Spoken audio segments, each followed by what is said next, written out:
Olá, eu sou Guaraci Araújo e esse é o 12º episódio do Guia Politicamente Incorreto da Extrema-Direita.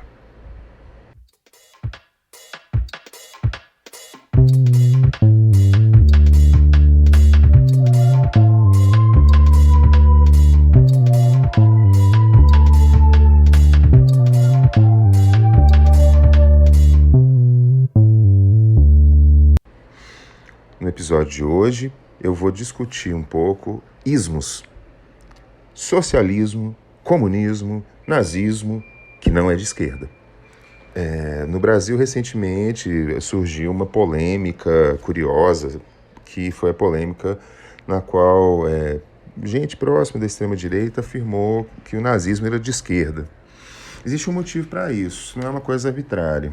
Alguns historiadores que tiveram uma certa importância, nas últimas décadas, revendo temas em relação ao estudo do nazismo, do fascismo, eles perceberam que era possível apontar influências das doutrinas socialista e comunista nesse processo de formação.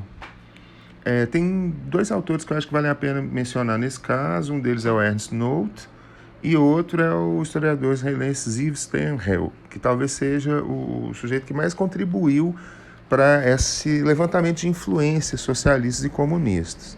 Quais são essas influências? Bom, Marx, na sua obra, afirma que a Revolução Socialista acontecerá um dia e que ela não será um passeio no parque. Ela será, pensava Marx, violenta. Marx, então, afirmou a ideia que a gente pode nomear como violência revolucionária, a necessidade da violência em chave revolucionária para a transformação social. A ideia do Marx, claro, chegou primeiro no campo da esquerda e serviu para formar todo um campo de atuação revolucionária na esquerda, que está muito ligado à história do socialismo, tal qual ele foi implementado. E a primeira implementação do socialismo se deu a partir de uma revolução na Rússia, que virou União Soviética. Então, a ideia de revolução, ela não era apenas monopólio da esquerda. A extrema-direita também se sentiu atraída pelos ideais revolucionários.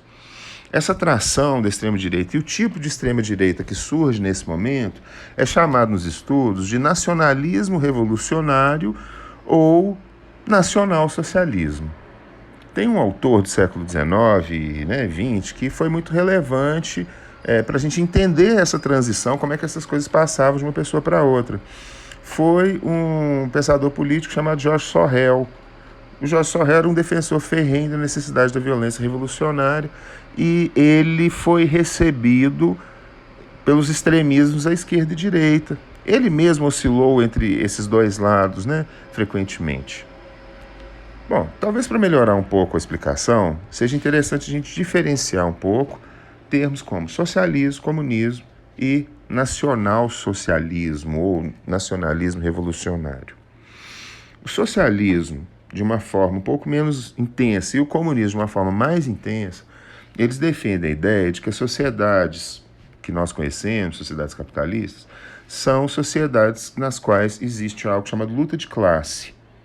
As classes que são determinadas pela sua posição econômica na sociedade, elas, nessa visão, entrariam em luta, estariam sempre em luta, porque as classes altas, as elites, sempre têm interesse em diminuir a participação das classes baixas, as classes populares. Então, tanto o socialismo como o comunismo advogam a ideia da chamada luta de classes. As sociedades são estruturadas em torno da luta de classe. Ora, o nacionalismo revolucionário, ao invés de falar de luta de classes, ele vai falar de luta entre nações. Ao invés de falar de diferenças entre classes, diferenças de modo de vida entre classes, ele vai falar de uma nação harmonizada em prol de um interesse comum.